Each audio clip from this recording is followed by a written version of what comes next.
Bill gates గా అందరికీ తెలిసిన హెన్రీ గేట్స్ సాఫ్ట్వేర్ దిగ్గజం, మైక్రోసాఫ్ట్ కంపెనీ అధినేత, గొప్ప దాత.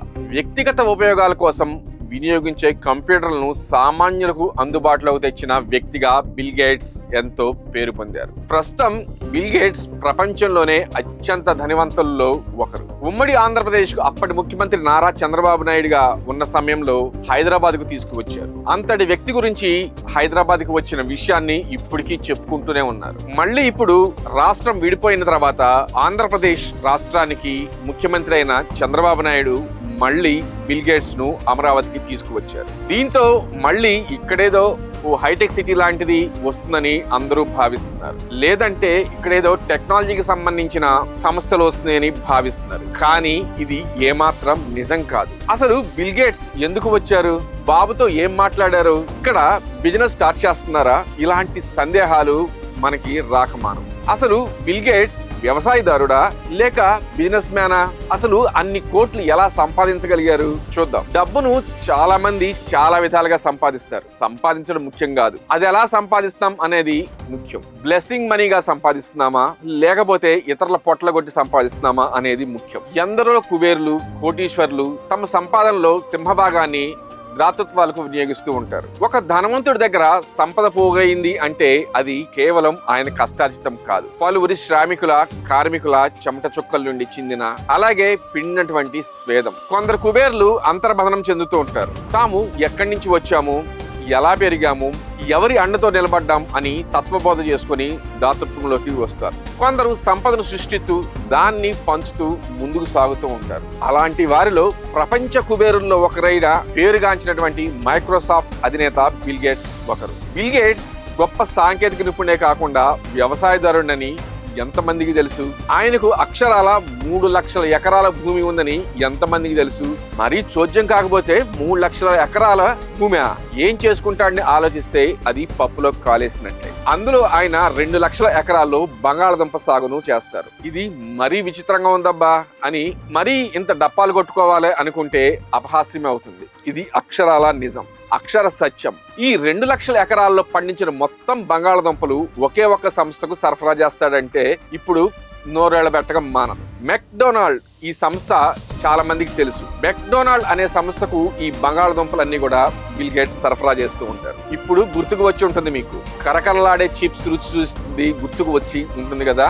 రసెట్ బర్బాంగ్ అనే బంగాళదుంప రకాన్ని పండించి మెక్డొనాల్డ్ సంస్థకు ఆయన సరఫరా చేస్తారు. ఆ సంస్థ అవుట్లెట్లకు ఈ దుంపను సరఫరా చేస్తారు. గేట్స్ ఫౌండేషన్ ద్వారా ప్రపంచ వ్యాప్తంగా కోటాను కోట్ల ధనాన్ని వెచ్చిస్తున్నారు. ఊరికే దానం చేయకుండా ఉపాధి కల్పించి తద్వారా సంపద సృష్టించాలనే ఆలోచనతో 20 సంవత్సరాల కాలంలో అమెరికాలోని దాదాపు 20 రాష్ట్రాల్లో 3 లక్షల ఎకరాల భూములను ఆయన కొనుగోలు చేశారు. అందులో 10,000 మందికి ఉపాధి కల్పించాలని తలంచి అందుకు తగ్గ విధంగా కార్యాచరణ రూపొందించారు. ప్రపంచంలోనే అతిపెద్ద బంగాళదుంప కొనుగోలుదారు మెక్డొనాల్డ్ సంస్థ. ఫ్రెంచ్ ఫ్రైస్, చిప్స్, స్నాక్స్ కోసం రసెట్ బర్బాంగ్ రకపు బంగాళదుంపను ఆ సంస్థ ఎంపిక చేసుకుంది. ఈ దుంపకు ఓ ప్రత్యేకత ఉంది. భూమి నుండి ఈ దుంపను తీసిన పిమ్మట ఇది ఎక్కువ రోజులు నిల్వ ఉంటూ ఉంటుంది. బిల్ గేట్స్ మెక్డొనాల్డ్ ఒప్పందం చేసుకున్న దరిమిల 2 లక్షల ఎకరాల్లో ఈ రకపు బంగాళదుంపను పండించి సరఫరా చేస్తుంది గేట్స్ సంస్థ.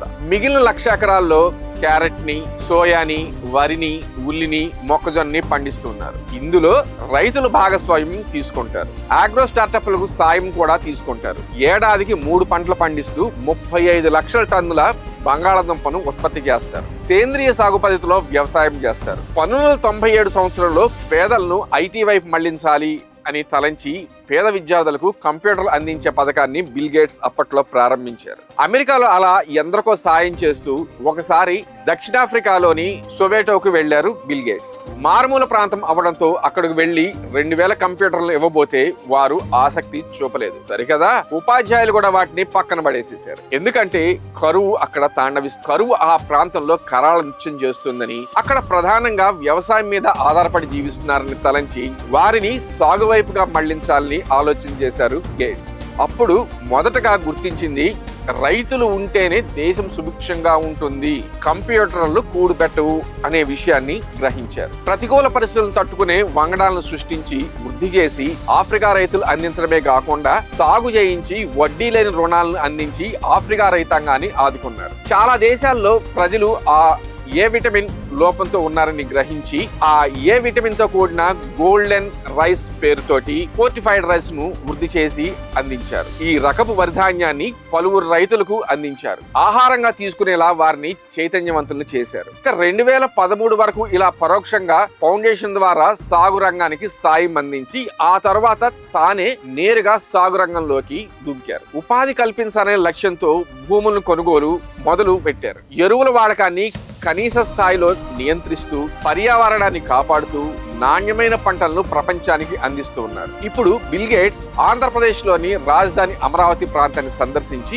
ముఖ్యమంత్రి చంద్రబాబు నాయుడు తోటి భేటీ అయ్యాడంటే అదేదో వ్యాపారం కోసమో లేకపోతే భూములు కొట్టేద్దామనో కాదు. భూములు కొట్టేయాల్సిన అవసరం ఆయనకి లేనే లేదు. ఆయనకే లక్షల ఎకరాలు భూస్వామి. ఒక విజన్ ఉన్న నాయకుడు చంద్రబాబు నాయుడు అనేది ఉమ్మడి రాష్ట్రం ఉన్నప్పటి నుంచి బిల్ గేట్స్ కు ఒక అభిప్రాయం ఉంది. సాగు రంగంలో కూడా ప్రవేశించిన బిల్ గేట్స్ వ్యవసాయ ఆధారిత ప్రాంతమైన అమరావతిలో బిల్ గేట్స్ సేవలు ఎంతో అవసరం. ఇప్పటి గేట్స్ అమరావతి పర్యటనకు ఎంతో ప్రాముఖ్యత ఉంది. సాగు రంగం, సాంకేతిక రంగంలో గేట్స్ సేవలు వినియోగించుకోవాలనే లక్ష్యంతో చంద్రబాబు నాయుడు ప్రయత్నిస్తున్నట్లుగా అర్థమవుతుంది. విద్య, వైద్యం, సాగు రంగాల్లో గేట్స్ ఫౌండేషన్ ద్వారా మరింత సేవలు పొందాలనేది చంద్రబాబు నాయుడు ఆకాంక్షగా ఉంది. గన్నవరం విమానాశ్రయంలో బిల్ గేట్స్ బృందానికి విద్యాశాఖ మంత్రులు నారా లోకేష్, వ్యవసాయ శాఖ మంత్రి అచ్చెన్నాయుడు, హోంమంత్రి అనిత, ఆరోగ్య మంత్రి సత్యకుమార్ యాదవ్లు స్వాగతం పలికారు. తర్వాత ఉండవల్లి చేరుకోగా ముఖ్యమంత్రి చంద్రబాబు నాయుడు అలాగే ఉప ముఖ్యమంత్రి పవన్ కళ్యాణ్ స్వాగతం తెలుపగా అరటి సాగులో డ్రోన్ల పనితీరుని, సెల్ ఫోన్ ద్వారా సాగును ఏఐతో అనుసరించడం ద్వారా డ్రోన్ల ద్వారా చీడపీడల మందులు స్ప్రే చేయటం, ఎరువులు చెమ్మడం లాంటివి అరటి తోటలోకి వెళ్లి స్వయంగా పరిశీలించారు గేట్స్. అలాగే అమరావతిలోని ఏపీ సచివాలయానికి వెళ్లగా మంత్రులను పరిచయం చేశారు నారా చంద్రబాబు నాయుడు గారు. అమరావతి విజన్ ను పరిశీలించారు. 1955లో జన్మించిన బిల్ గేట్స్ 70 సంవత్సరాలు పూర్తి చేసుకున్న ఆయన చకచక అన్ని కార్యక్రమాల్లో పాల్గొని అందరినీ ఆశ్చర్యపరిచారు. గేట్స్ ఫౌండేషన్ ద్వారా చిత్తూరు జిల్లాలోని సంజీవని పథకం ఎలా అమలవుతుందో గేట్స్ తెలుసుకున్నారు. బ్లడ్ ప్రెషర్, షుగర్ లాంటి రోగ నిర్ధారణ పరీక్షలు ఎలా నిర్వహిస్తున్నారు తెలుసుకున్నారు. కుప్పంలో సంజీవని పథకం బాగా అమలవుతుందని మెచ్చుకున్నారు బిల్ గేట్స్. ప్రజారోగ్య సమస్యల పరిష్కారానికి ఏఐతో అనుసంధానించినట్లుగా చంద్రబాబు నాయుడు తెలియజేయడంతో ఓ గ్రేట్ అని మెచ్చుకున్నారు గేట్స్.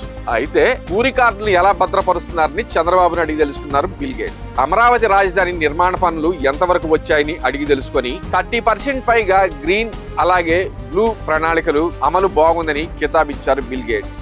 ఏది ఏమైనా బిల్ గేట్స్ నుండి శాస్త్ర సాంకేతికత, వ్యవసాయ, విద్య, వైద్య రంగాల్లో తగిన ప్రాజెక్టులు బాబు సాధిస్తాడని తలచడంలో ఏమాత్రం కూడా సందేహం లేదు. సో చూసారు కదా ఫ్రెండ్స్, బిల్ గేట్స్ మనకి అమరావతికి వచ్చి మనకి ఏ విధంగా ఉపాధి కార్యక్రమాలు ఇలాంటివన్నీ చేయబోతున్నారు అనేది కూడా అన్ని కూడా తెలుసుకున్నాం. చూద్దాం, ఇవన్నీ కూడా ఒక అడుగు ముందుకు పడి ఆంధ్రప్రదేశ్ రాష్ట్రం సుభిక్షంగా ఉండాలని కోరుకుంటున్నాం. Thank you.